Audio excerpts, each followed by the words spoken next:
ప్రియులారా, ప్రభునందు వందనాలు. చిన్న ప్రార్థన చేసుకుందాము. ప్రభువా, నీకు వందనాలు, స్తోత్రాలు చెల్లిస్తున్నా.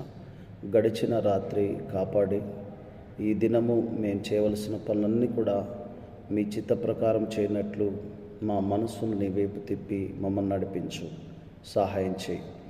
యేసు నామములో అడుగుచున్నాం తండ్రి, ఆమేన్. ప్రియులారా, మీ అందరికీ ప్రభునందు వందనాలు.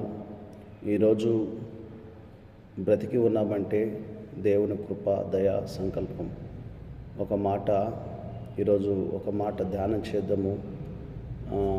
కీర్తన 23వ అధ్యాయము 2వ వచనం.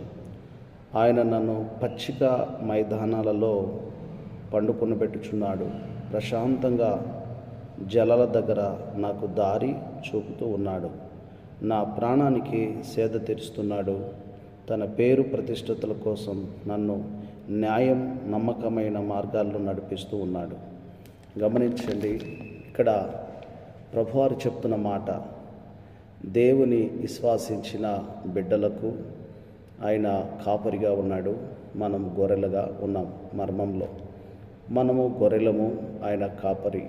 ఆయన పచ్చిక మైదానంలో మనలను నడిపిస్తూ ఉన్నాడు, పరుండబెడుతున్నాడు, మన ప్రాణాన్ని సేద తీరుస్తున్నాడు.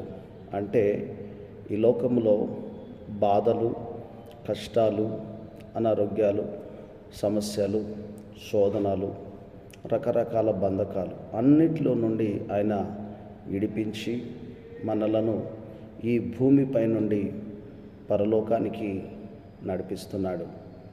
1.